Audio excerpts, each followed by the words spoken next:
दोस्तों, आज हम लोग मॉड्यूल 1 का फोर्थ चैप्टर जिसका नाम है rescue operation, first aid treatment and artificial respiration, इसके बारे में पढ़ेंगे। ये मॉड्यूल 1 का फोर्थ चैप्टर है, ठीक है। और आईटीआई के पॉइंट ऑफ व्यू से ये बहुत इंपॉर्टेंट चैप्टर है, क्योंकि इसमें उन चीज़ों के बारे में आप पढ़ोगे जैसे आप काम कर रहे हो, आपके साथ जो अगला आदमी या कोई दूसरा आदमी काम कर रहा है, उसको अगर बिजली का झटका लग जाता है और वो मूर्छित होकर गिर जाता है, या वो सप्लाई से कनेक्ट हो गया है किसी कारणवश और अर्थ नहीं हुआ है, तो झटका तो लगेगा उसको। अब उसको बचाने के तरीके क्या हैं, ठीक है। और आपने सप्लाई से उसको डिस्कनेक्ट कर दिया, डिस्कनेक्ट करने के बाद उसके बाद अगर वो सांस नहीं ले पा रहा है या उसको उपचार की ज़रूरत है, तो आप प्रेजेंट टाइम में डॉक्टर तो नहीं आ पाएगा, उस समय आप ही उसके लिए एक तरीके से डॉक्टर का काम करोगे। जब तक कि डॉक्टर नहीं आ जाता है, उसको फर्स्ट एड ट्रीटमेंट कहा जाता है। इसमें कैसे आप उसको बचाओगे, फिर उसके बाद उसको फर्स्ट एड ट्रीटमेंट कैसे दोगे, उसके बाद अगर वो सांस नहीं ले पा रहा है तो उसके बाद कौन सा मेथड अपनाओगे कि वो दोबारा से सांस लेना शुरू करे। इसमें हम लोग ये पढ़ेंगे। तो ये सब पढ़ने से पहले ये जानना जरूरी है कि आपने कोई फेज वायर है, उसको अगर टच कर लिया तो झटका लगा, ठीक है।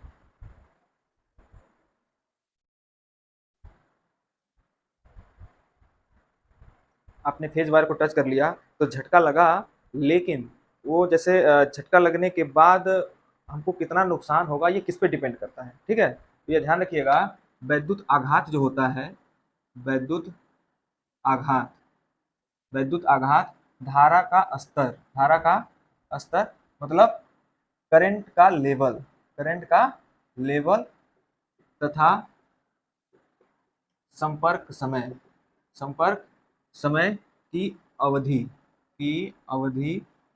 पर निर्भर करता है। अगर इसको आप अंग्रेजी में देखना चाहोगे तो जो इलेक्ट्रिकल हजार्ड होता है वो करंट का लेवल और कांटेक्ट पीरियड, कब तक आप कांटेक्ट में हो, ठीक है, इस पे डिपेंड करता है कि आपके शरीर को कितना नुकसान पहुंचेगा। और इसमें ध्यान रखना, अगर जैसे 1 मिली एम्पियर से अगर कम धारा है, 1 मिली एम्पियर से अगर कम धारा है तो आपको झटके का अनुभव होगा ही नहीं, ठीक। तो किसी को कितना नुकसान पहुंचेगा वो किस पे डिपेंड करेगा, करंट का लेवल यानी कितनी धारा उसके शरीर से प्रवाहित हो रही है, और संपर्क समय की अवधि, कितने देर तक वो कांटेक्ट में है, इस पे डिपेंड करेगा। आप किसी कोई फेज वायर है, उसको धीरे से तुरंत टच करो और उसको छोड़ दो, उसको देखो कुछ नहीं होगा, आपको झटका नहीं लगेगा। लेकिन अगर आप 1-2 सेकंड के लिए टच किए रहे वायर को, तो आपको नुकसान पहुंचेगा, ज्यादा नुकसान पहुंचेगा। और इसके पीछे कारण ये है कि विद्युत धारा का उसमें प्रभाव एच बराबर होता है आई स्क्वायर आर टी। और यहाँ पे देखो आई स्क्वायर, आई तो धारा का मान हो गया, आर हो गया आपकी बॉडी का रेजिस्टेंस, और टी जो है वो है टाइम। क्या है? टाइम, कॉन्टेक्ट टाइम कितना है। अगर कॉन्टेक्ट टाइम 0.सेकंड में है, बहुत कम समय है, तो हीट का मतलब जो हीट जनरेट होगा या हमारे शरीर में जो धारा बहेगी उसकी वजह से क्या होता है, अब धारा जहाँ बहेगी वहाँ पे हीट पैदा करेगी, और हमारे ब्लड वेजल्स में अगर धारा बहना शुरू होगी तो यहाँ पे हीट पैदा होगा, तो ये नहीं सह पाएंगे उस हीट को, ठीक है। तो वो हीट का जनरेशन जो है वो टाइम पे डिपेंड करेगा। टाइम बहुत कम है तो ज़्यादा नुकसान नहीं होगा आपको, लेकिन अगर टाइम 1 से 2 सेकंड भी हुआ तो नुकसान ज़्यादा हो जाएगा, ठीक है। तो ये ध्यान रखिएगा, वैद्युत आघात धारा का स्तर तथा संपर्क समय की अवधि पर निर्भर करता है। चलो ठीक है, आप काम कर रहे हो, अगर कोई आदमी विद्युत के संपर्क में आ गया है, कोई आदमी अगर विद्युत के संपर्क में आ गया है, इलेक्ट्रिक के कांटेक्ट में आ गया है, तो आप क्या करोगे, ठीक। तो सबसे पहले ध्यान रखना है कि अगर कोई आदमी विद्युत के संपर्क में आ गया तो सबसे पहले आप उस घर का या उस संस्थान का या उस जगह पे पहले देखो मेन स्विच कहाँ पे है, मेन स्विच को पहले ऑफ कर दो। मेन स्विच को क्या करना है, मेन स्विच को ऑफ कर देना है। पहला काम क्या करेंगे, मेन स्विच को ऑफ कर देंगे, ठीक। उसके बाद हम उसको सप्लाई से अलग करेंगे। अगर मान लीजिए मेन स्विच नहीं दिख रहा आपको या मेन स्विच को ऑफ आपने नहीं कर पाया, तो सबसे पहले आप क्या करो, अपने आसपास देखो कि कोई इंसुलेटेड रॉड है हमारे पास। इंसुलेटेड रॉड का मतलब कोई प्लास्टिक का डंडा टाइप का हो गया या कोई सूखी लकड़ी हो गई, उससे आप उसको अलग करो। कभी भी अगर आप इंसुलेटेड नहीं है, नीचे से अगर पैर में कुछ पहने नहीं हो का मतलब ये हुआ कि आपने अगर इंसुलेटेड शूज या चप्पल वगैरह नहीं पहना है, तो आप उसको बिल्कुल भी मत छुएं, ठीक है, क्योंकि वो तो कांटेक्ट में है ही। आप अगर छुएंगे तो आपका शरीर भी एक तरीके से कंडक्टर का काम करेगा, धारा आपके शरीर से भी फ्लो होने लगेगी, ठीक है। तो आप भी विद्युत आघात के कांटेक्ट में आ जाएंगे और आपको भी झटका लग जाएगा, ठीक है। इसलिए पहले ये ध्यान रखना है कि उसको हम किसी इंसुलेटेड रॉड से या सूखी लकड़ी वगैरह से उसको आप पहले हटाओ। और ये चीज़ देखो कि अगर वो पहला चीज़ क्या करेंगे, पहला हम काम करिए करेंगे कि सबसे पहले उसको हम किसी विद्युत रोधक वस्तु से अलग करेंगे। क्या करेंगे, कोई विद्युत रोधक वस्तु है उससे हम कॉन्टेक्ट से उसको अलग करेंगे। दूसरा चीज़, अगर वो ऊंचाई पर है, कहाँ पे है, अगर ऊंचाई पर है तो अब ऊंचाई पर है, आपने उससे अलग तो कर दिया, अब नीचे गिरेगा तो उसको चोट लग जाएगी, ठीक है। ऐसा भी हो सकता है कि वो विद्युत से तो ज़्यादा नुकसान नहीं उसको पहुंचा, गिरने से ज़्यादा नुकसान पहुंच जाएगा। ठीक है, इस वजह से अगर वो ऊंचाई पर है तो गिरने से बचने के उपाय करने चाहिए, गिरने से बचने के उपाय करने चाहिए। ठीक है, गिरने से बचने के उपाय करने चाहिए। उसके बाद अगर वो उसका कोई अंग जल गया है, कोई पार्ट अगर जल गया जैसे हाथ में या कहीं पर भी अगर जल गया है, तो पहले चीज़ आप उसको ना उसको ड्रेसिंग कर दो। ड्रेसिंग करने का मतलब हो गया कि ड्रेसिंग करने का मतलब हो गया कि आप उसको थोड़ा सा ना साफ कपड़े से साफ ऑफ करके उसको ड्रेसिंग कर दो। ठीक, और उसके बाद अगर कहीं अगर ब्लीडिंग हो रहा है, अगर ब्लीडिंग हो रहा है, मान लो उसको चोट आघात पहुंच गया है और उसको कहीं पे ब्लीडिंग हो रहा है, तो उस ब्लीडिंग को रोकने के लिए ना उस पर आप प्रेशर डालो। ठीक है, प्रेशर डालो ताकि ब्लड का बहाव रुक जाए। इसलिए कि अगर ब्लड का बहाव नहीं रुकेंगे तो पहला चीज़ तो उसके शरीर से ब्लड ज़्यादा निकल जाएगा, जिससे उस आदमी की मृत्यु हो सकती है। दूसरा चीज़, हमारे हार्ट का प्रेशर इतना डिक्रीज हो जाएगा कि हार्ट काम करना बंद कर देगा और आदमी की फाइनली डेथ हो जाएगी। ठीक है, तो पहले ये ध्यान रखना है आपको, अगर ब्लीडिंग हो रहा है तो सबसे पहले उसको एकदम प्रेशर करके दाब दो ताकि वो ब्लीडिंग बंद हो जाए। ठीक है, ये चीज़ ध्यान रखना है आपको। ठीक, ब्लीडिंग बंद हो जाए उसके बाद आपको क्या करना है, उसको मुंह से कुछ नहीं देना है। माउथ यानी मुंह से कुछ नहीं देना है। ऐसा नहीं है कि कोई आदमी बेहोश आपके सामने पड़ा हुआ है तो उसको पानी पिलाओ, खाना खिलाओ, ऐसा कुछ नहीं करना। उसको मुंह से कुछ नहीं देना है। इसलिए नहीं देना है, कारण इसके पीछे ये है कि वो आदमी अच्छे तरीके से सांस ले सके, इसके लिए उसको मुंह से कुछ देने की आवश्यकता नहीं है। आप मुंह से बिल्कुल भी ना दो। आसपास का एरिया बिल्कुल थोड़ा सा हवा आने का जगह खाली रखिए ताकि वो सांस लेने में उसको परेशानी ना हो। जनरली अगर कोई एक्सीडेंट होता है तो लोग चारों तरफ से घेर लेते हैं, जिससे घायल को बहुत परेशानी होती है सांस लेने में। तो आप हवा का मार्ग बना के रखें, हवा का रास्ता बना करके रखें ताकि उसको सांस लेने में कोई दिक्कत ना हो। ठीक है, ये हो गया। उसको एकदम सेवा विहीन रखें, सर्विसलेस रखें। सर्विसलेस मतलब उसको कोई सेवा ना दें। ठीक है, जब तक वो होश में ना आ जाए। बेहोश व्यक्ति को कोई भी सेवा ना दें जब तक कि वो होश में ना आए। उसके बाद है आपका, अगर वो ब्रीथ नहीं कर पा रहा है, ब्रीथ मतलब होता है अगर वो सांस नहीं ले पा रहा है, अगर वो सांस नहीं ले पा रहा है तो आप आर्टिफिशियल रेस्पिरेशन की कुछ विधियां हैं, आगे हम लोग पढ़ेंगे, उसको अपनाइए। ठीक है, और जरूरत पड़े तो आप फर्स्ट एड ट्रीटमेंट दीजिए। फर्स्ट एड ट्रीटमेंट दीजिए। फर्स्ट एड ट्रीटमेंट का मतलब हो गया कि उसके जले हुए, जैसे इसमें देखा ना आपने, ड्रेसिंग करना, जले हुए भाग को ड्रेस करना।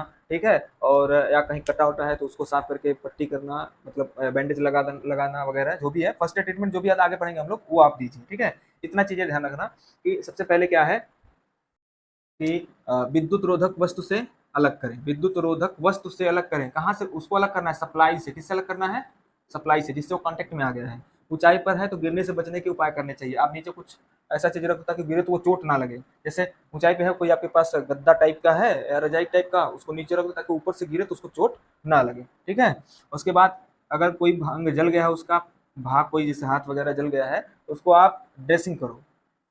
उसके बाद कहीं पे अगर ब्लीडिंग हो रही है तो उस ब्लीडिंग को रोकने के लिए, जहाँ से ब्लीडिंग हो रहा है वहाँ पे प्रेशर डालोगे ना तो ब्लीडिंग होना बंद हो जाएगा। प्रेशर नहीं डालोगे तो ब्लीडिंग अगर ज़्यादा हो जाएगी तो पहला चीज़ तो वो खून, ब्लीडिंग का मतलब होगा ब्लड का निकलना। ठीक है, उससे उसकी डेथ हो सकती है। दूसरा चीज़, हार्ट का प्रेशर डिक्रीज हो जाएगा, उससे भी उसकी डेथ हो सकती है क्योंकि हार्ट काम नहीं करेगा। उसके बाद उसके मुंह से कुछ नहीं देना है, मुंह से कुछ नहीं देना है, माउथ यानी उसके मुंह से कुछ नहीं देना है। ठीक है, आप एकदम बिल्कुल उसका मुंह में कुछ ना दीजिए और ज़्यादातर हो सके तो उसका मुंह खुला ही रखिए ताकि वो सांस लेने में उसको परेशानी ना हो। ठीक है, उसको सर्विसलेस रखिए, कोई भी सेवा ना दीजिए उसको जब तक कि वो होश में ना आ जाए।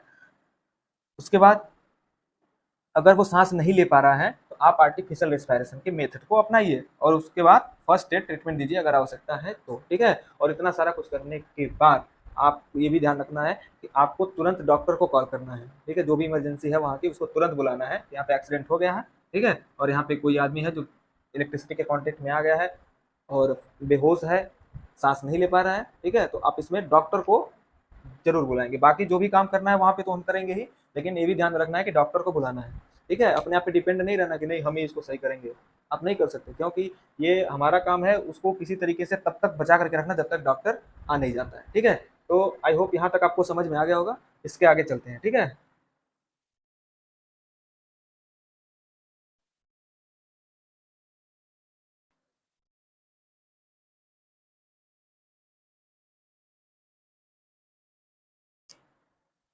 चलो भाई, अब देखो प्राथमिक उपचार क्या होता है।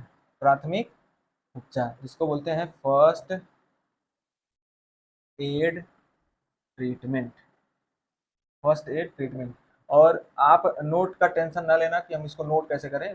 मैं इसी चैनल के नाम से ही, गेट एनर्जी ऑनलाइन, आप टेलीग्राम पे इसी नाम से एक ग्रुप है, उसमें ज्वाइन हो जाओगे, आपको सारा नोट्स वहाँ से मिल जाएगा। ठीक है, आप यहाँ पे केवल समझो चीज़ें क्या होती हैं, बाकी आपको नोट्स बनाना है, आपको यहाँ से मैं नोट्स प्रोवाइड करा दूंगा इसी टेलीग्राम पे। ठीक है, पीडीएफ में रहेगा फर्स्ट क्लास, आप वहाँ से अपना नोट डाउन कर सकते हो। सेम जो मैं पढ़ा रहा हूँ उसी से संबंधित नोट्स में आपको कोई दिक्कत नहीं होगा समझने में। ठीक है, अब फर्स्ट एड ट्रीटमेंट क्या होता है? फर्स्ट एड ट्रीटमेंट इसलिए जरूरी है, पहला चीज फर्स्ट एड ट्रीटमेंट जरूरी क्यों है, पढ़ने से पहले तो जानना पड़ेगा ना कि फर्स्ट एड ट्रीटमेंट क्यों किसी को देंगे, कहाँ देंगे भैया। तो फर्स्ट एड ट्रीटमेंट इसलिए देंगे कि जब तक डॉक्टर नहीं आ जाता है तब तक हमको क्या करना है, जो पीड़ित है, घायल व्यक्ति, उसको बचा करके रखना है। ठीक है, और फर्स्ट एड ट्रीटमेंट की जानकारी सभी कर्मचारियों को होना चाहिए। आपके संस्था में या आपके इंडस्ट्री में या जहाँ आप काम कर रहे हो जितने लोग हैं, सबको फर्स्ट एड ट्रीटमेंट का बेसिक नॉलेज होना चाहिए कि एक्सीडेंट कभी भी हो सकता है, और उस एक्सीडेंट से किसी को बचाने के लिए फर्स्ट एड ट्रीटमेंट ज़्यादा जरूरी होता है। ठीक है, डॉक्टर के आने से पहले। अब अगर आपसे कोई पूछे कि what is first aid treatment या what do you mean by first aid treatment, then you say कि आप कहेंगे किसी घायल किसी घायल या बीमार व्यक्ति को प्रारंभिक तौर पर प्रारंभिक तौर पर दिया गया उपचार दिया गया उपचार प्राथमिक उपचार कहलाता है। प्राथमिक उपचार कहलाता है। ठीक है, किसी घायल या बीमार व्यक्ति को प्रारंभिक तौर पर दिया गया उपचार क्या कहलाता है? प्राथमिक उपचार कहलाता है। इसको अंग्रेजी में क्या बोलेंगे? फर्स्ट एड ट्रीटमेंट कहलाता है। ठीक है, अब ध्यान रखना, फर्स्ट एड ट्रीटमेंट का कुछ उद्देश्य होता है। किसी को हम फर्स्ट एड ट्रीटमेंट क्यों देंगे? ठीक है, इसका उद्देश्य क्या है? उद्देश्य का मतलब हो गया कि एम क्या है, फर्स्ट एड ट्रीटमेंट देने का क्या मतलब, क्यों किसी को फर्स्ट एड ट्रीटमेंट देंगे। इसके देखो, इसके उद्देश्य का ना 3 बिंदु हैं, पहला, दूसरा और एक है तीसरा। पहला है प्रिजर्व लाइफ। प्रिजर्व लाइफ का मतलब होता है जीवन बचाना, जीवन बचाना। उसके बाद है आपका जीवन, पहला हो गया प्रिजर्व लाइफ। ठीक, और उसके बाद है to prevent further harm to prevent further harm, आगे होने वाले नुकसान से बचाना, आगे होने वाले नुकसान से बचाना। उसके बाद है आपका ये preserve life, to prevent further harm. उसके बाद है promote recovery. Promote recovery promote recovery का मतलब हो गया, इसको बोलेंगे जीवन रक्षक माहौल बनाना, एक तरीके से कह सकते हो। ठीक है, एक preserve life, to prevent further harm और प्रोमोट रिकवरी, तीनों का मतलब समझो। प्रिजर्व लाइफ का मतलब ये हो गया कि फर्स्ट एड ट्रीटमेंट देने से किसी की जान बच सकती है। ठीक है, अब फर्स्ट एड ट्रीटमेंट यही सोच के देते हैं कि कोई आदमी बेहोश हो गया, सांस उस नहीं ले पा रहा है, तो जनरली हम लोग घबरा जाते हैं, और घबरा जाने के बाद हम लोग को समझ में नहीं आता कि हम क्या करें। ठीक है, उस समय आपको धैर्य से काम लेना है, आसानी से, मतलब जो भी आपको बताया गया है फर्स्ट एड ट्रीटमेंट के बारे में, वो एकदम स्टेप बाय स्टेप आप उसको फॉलो करो, आराम से उसको आप बचा सकते हो। ठीक है, और जो आप फर्स्ट एड ट्रीटमेंट देंगे उसको, उसके एम क्या है इसके बारे में मैं आपको यहाँ बता रहा हूँ, जिसमें प्रिजर्व लाइफ मैंने जीवन बचाना। फर्स्ट एड ट्रीटमेंट इसलिए दे ताकि वो आदमी सेफ रहे, ठीक है, बच जाए। टू प्रिवेंट फर्दर हार्म, अगर आदमी मान लो जीवित है, ठीक, तो आगे उसको इससे ज्यादा नुकसान ना हो, इस ये भी देखा जाता है फर्स्ट एड ट्रीटमेंट में। ठीक है, टू प्रिवेंट फर्दर हार्म, अगर कहीं कटा उटा है, ब्लीडिंग हो रही है, तो उसको दबा करके उसको बंद कर दीजिए। ठीक है, ताकि ब्लीडिंग रुक जाए। ठीक है, उसके बाद प्रोमोट रिकवरी का मतलब हो गया कि रिकवरी मतलब समझ ही रहे हो, इसको बोलते हैं स्वास्थ्य लाभ।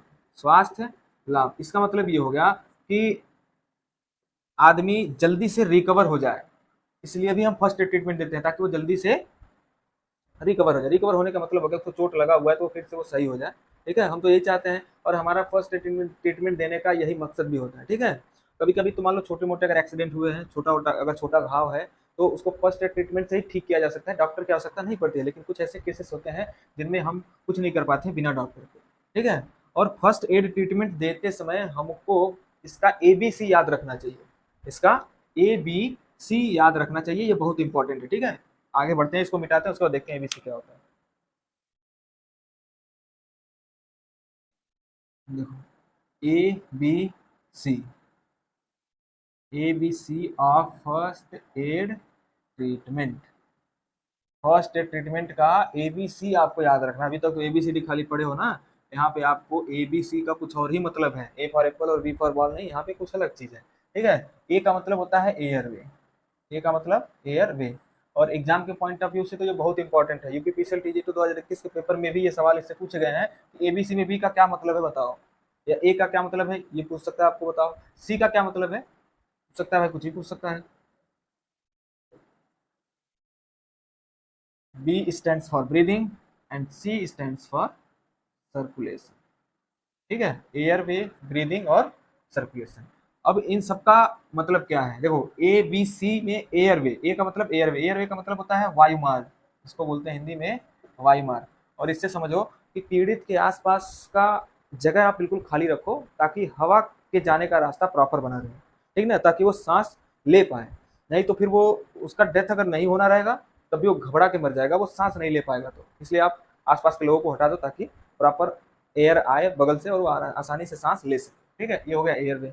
ब्रीदिंग, ब्रीदिंग इसको बोलते हैं श्वसन, इसको बोलते हैं श्वसन। पहले तो हम क्या करेंगे, वायु मार्ग, हवा का रास्ता साफ रखेंगे ताकि उसको हवा के लिए उसको संघर्ष ना करना पड़े, ठीक है, सांस लेने में उसको दिक्कत ना हो। उसके बाद अगर फिर देखेंगे कि हवा जा रही है उसके बावजूद अगर वो सांस नहीं ले पा रहा है, ब्रीदिंग, ब्रीदिंग मतलब श्वसन, श्वसन नहीं ले पा रहा है, तो इसके लिए हम क्या करेंगे, आर्टिफिशियल रेस्पिरेशन वगैरह देंगे। ठीक है, उसके बाद है सर्कुलेशन, सर्कुलेशन को इसको बोलते हैं परिसंचरण, परिसंचरण। फिर ये ध्यान देंगे कि आदमी हमने हवा का रास्ता भी बना दिया, हमने उसका ब्रीथ भी चेक कर लिया, सांस ले पा रहा है कि नहीं, उसके बाद आपको परिसंचरण पे ध्यान देना है, सर्कुलेशन पे ध्यान देना है। सर्कुलेशन का मतलब ये हो गया कि ब्लड सर्कुलेशन उसके शरीर में हो रहा है कि नहीं। ठीक है, क्योंकि अगर सर्कुलेशन नहीं हो रहा है इसका मतलब हार्ट काम नहीं कर रहा है, और हार्ट काम नहीं करने का क्या मतलब है, हार्ट नहीं काम करने का मतलब है कि आदमी की मृत्यु निश्चित है। इसलिए आप इस पर ध्यान दीजिए कि उसका ब्लड सर्कुलेशन प्रॉपर होना चाहिए। ठीक है, ए बी सी में ए का क्या मतलब है, ए का मतलब हो गया एयर, बी का मतलब हो गया ब्रीदिंग, और सी का मतलब हो गया सर्कुलेशन। याद रखना, एबीसी का full form air, B, breathing and circulation. ठीक है, अब फर्स्ट एड ट्रीटमेंट देते समय किन किन चीजों पे आपको ध्यान रखना है इसके बारे में देख लो। फर्स्ट एड ट्रीटमेंट देते समय हमको कुछ बातों का ध्यान रखना पड़ता है, वो भी आपको पता होना चाहिए।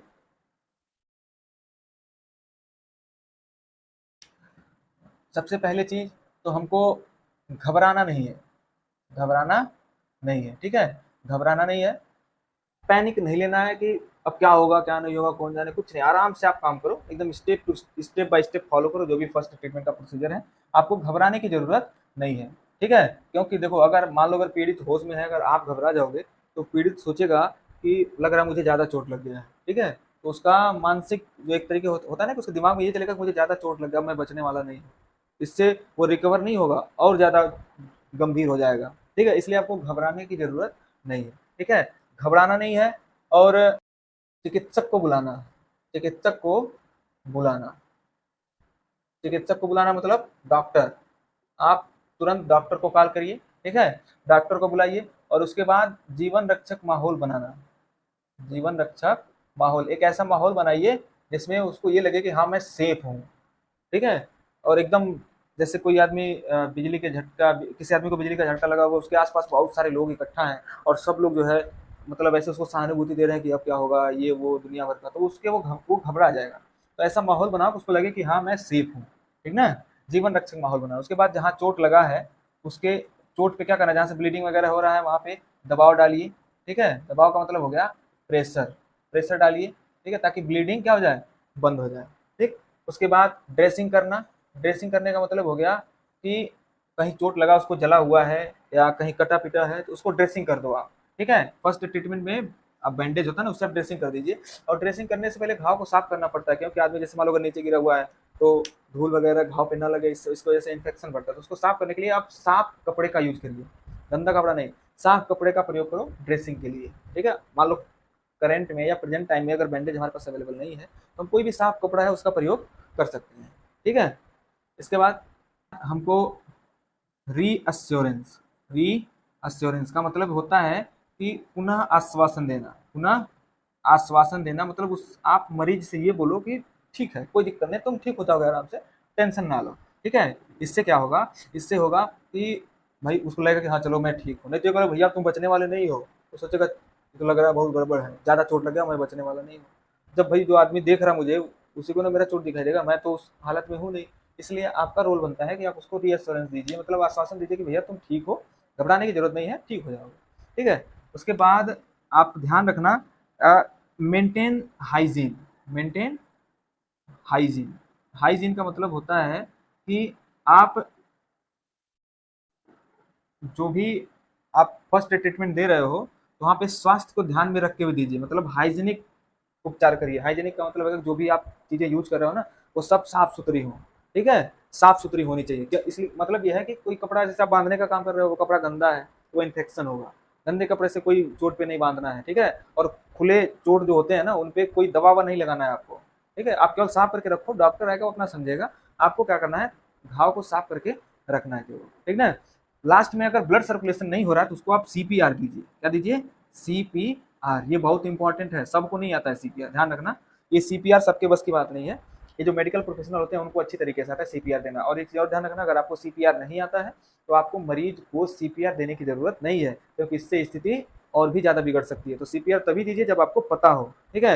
ये तो ये हो गया फर्स्ट ट्रीटमेंट में सीपीआर देना। और सीपीआर, अब एग्जाम के पॉइंट ऑफ व्यू से सीपीआर क्यों इंपॉर्टेंट है, सीपीआर का फुल फॉर्म पूछेगा आपसे, ठीक है। तो सीपीआर का फुल फॉर्म याद रखना, इसका फुल फॉर्म होता है cardio pulmonary resuscitation, resuscitation, cardio pulmonary resuscitation, ठीक है। ये सीपीआर का फुल फॉर्म है, ठीक है। सबको सीपीआर देना नहीं आता है, ये जो मैंने बताया ना कि जो मेडिकल प्रोफेशनल होते हैं उनको अच्छी तरीके से आता है सीपीआर कैसे दिया जाता है। अगर आपको पता है तो बहुत अच्छी बात है, आप किसी आदमी की जान बचा सकते हैं सीपीआर दे करके। अगर नहीं जानते हो, उल्टा पुल्टा दे दिए तो आदमी बचने वाला रहेगा तो भी वो उसकी डेथ हो सकती है। इसलिए सीपीआर तभी दीजिए जब आपको पता हो, और एग्जाम के पॉइंट ऑफ व्यू से सीपीआर का फुल फॉर्म याद रखो, ठीक है। ये सीपीआर का फुल फॉर्म हो गया, कार्डियो पल्मोनरी रिससिटेशन। उसके बाद एक चीज और ध्यान रखना है, कभी आप कोई पीड़ित है वो सांस नहीं ले पा रहा है, सांस नहीं ले पा रहा है, ब्लड सर्कुलेशन रुक गया है, ठीक है, सांस नहीं ले पा रहा है, ब्लड सर्कुलेशन रुक गया है, उसके बाद आप क्या कर दो, अब बोल दो कि आदमी आदमी की डेथ हो गई है, ठीक है। ये बिल्कुल नहीं करना चाहिए, ठीक है। आप देखना, कितना भी भयंकर एक्सीडेंट हो गया हो, पुलिस जो डेड बॉडी होती है उसको पहले डॉक्टर से चेक करवाती है कि मतलब एक्चुअली में ये आदमी आदमी की डेथ हुई है कि नहीं हुई है, इसको आप पहले चेक कर लो, तभी वो डिक्लेयर करते हैं कि वो डेथ उसकी हो चुकी है, ठीक है। आप नहीं कह सकते ऐसा कि डेथ हो चुकी है इसकी, ठीक है, वो डॉक्टर ही कह सकता है। इसलिए आप कभी ये मत कहो कि इसकी मृत्यु हो चुकी है, ठीक है। इस चीज़ का विशेष ध्यान रखना चाहिए, ये डिक्लेयर नहीं कर देना चाहिए कि वो आदमी मर गया है, ठीक ना। चलो, ये सारी चीज़ें तो आपको मेरे ख्याल से समझ में आ गई होंगी, ठीक है, कि फर्स्ट एड ट्रीटमेंट का एबी से क्या होता है, फर्स्ट एड ट्रीटमेंट देते समय आपको किन किन बातों का ध्यान रखना है, ठीक है। और सीपीआर क्या होता है, ठीक, और सीपीआर का फुल फॉर्म जरूर याद रखना, कार्डियो पल्मोनरी रिससिटेशन। सीपीआर में पूछेगा कि सीपीआर में आर का फुल फॉर्म क्या, तो कहोगे ये तो मेडिकल से रिलेटेड है, तो हमसे क्यों पूछा जाएगा भाई, आपके सिलेबस में सीपीआर का जिक्र किया गया है, इसका मतलब ये है कि इससे आपसे सवाल पूछे जा सकते हैं, ठीक है। चलो आगे बढ़ते हैं।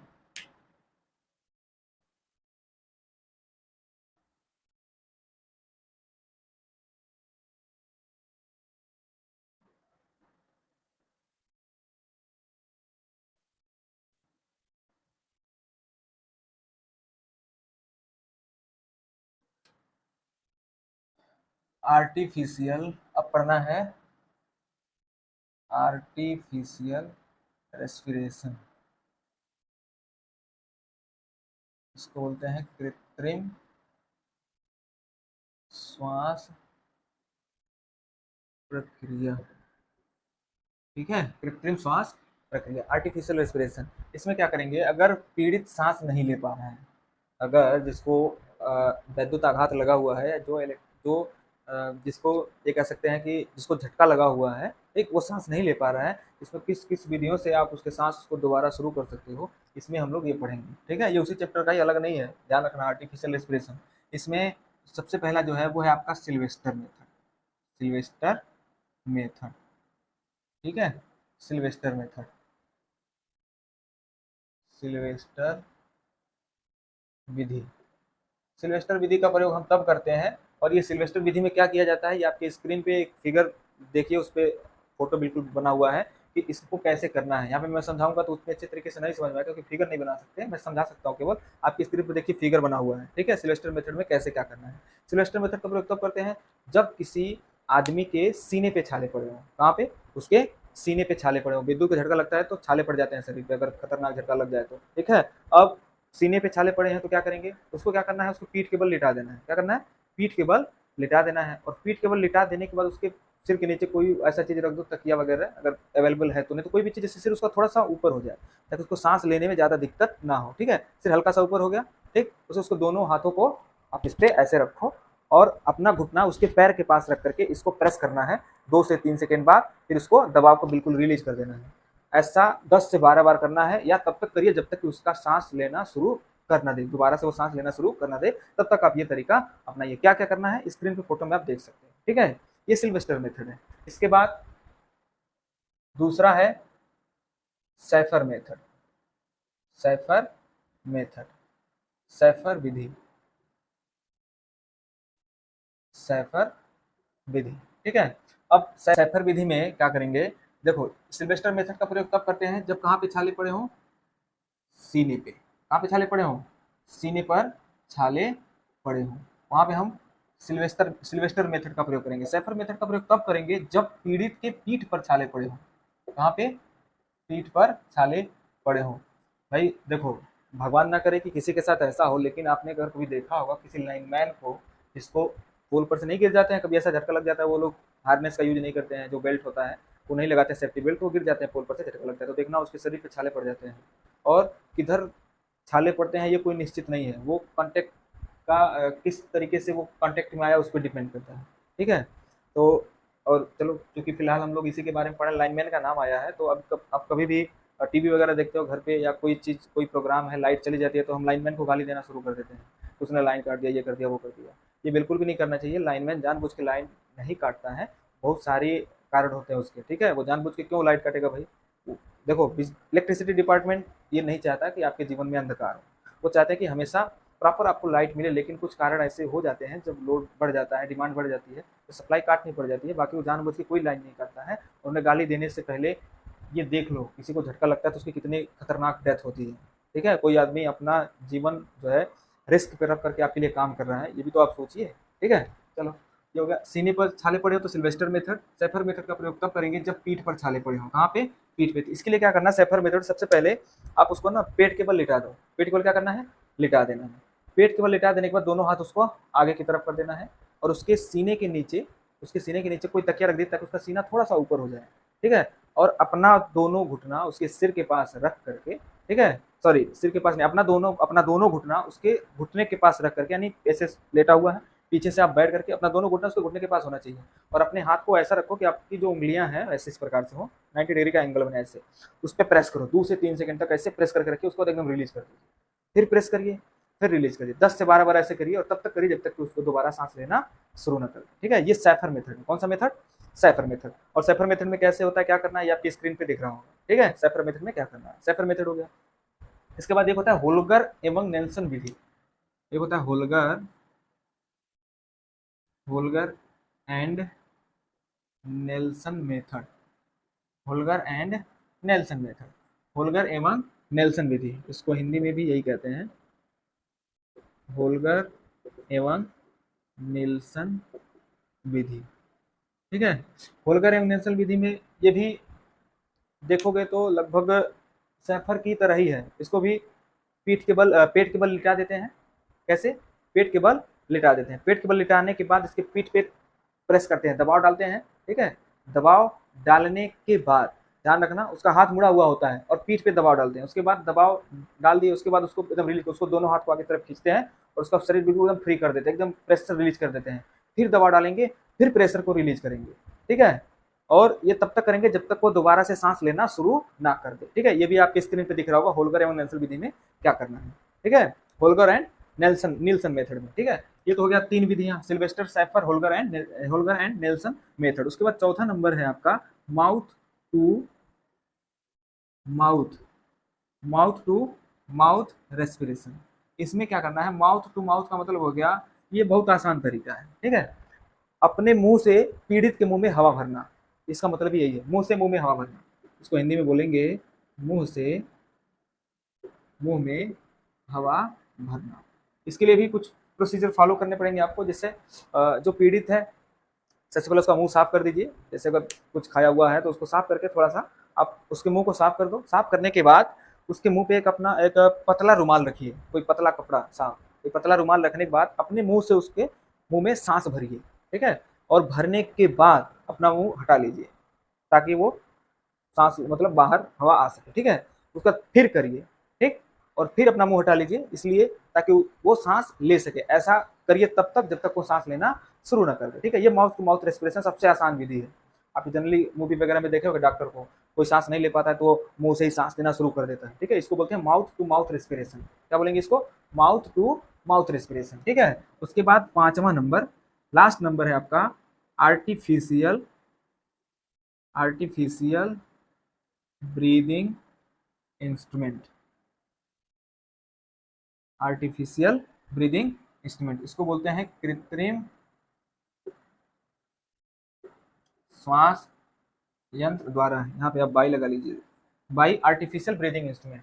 अब देखो ये चारों विधियां, इसमें किसी मशीन का प्रयोग नहीं होता है, कोई इंस्ट्रूमेंट का प्रयोग नहीं करते हैं। सिल्वेस्टर में भी, सेफर में भी, होलगर एंड नेंजल मेथड में भी, और माउथ टू माउथ रेस्पिरेशन में भी कोई इंस्ट्रूमेंट हम प्रयोग नहीं कर रहे हैं। लेकिन जो लास्ट वाला है कृत्रिम श्वास यंत्र द्वारा, इसमें क्या करेंगे, एक यंत्र होता है जिसमें एक रबर बॉल लगा होता है, ठीक है, और उसका एक हवा का रिलीजिंग पॉइंट होता है। उसको क्या करना है, पीड़ित के मुंह में डाल देना है, और उस बॉल को दबाओगे, आपके स्क्रीन पे दिख रहा होगा, उसको दबाओगे तो हवा अंदर जाएगी, छोड़ेंगे, दबाया, फिर उसको छोड़ देना है, हवा बाहर आएगी, फिर दबाना है, फिर छोड़ देना है, ठीक है। इसलिए उसको सांस लेने में सहायता मिलती है, ठीक है। ये कौन सा विधि हो गया?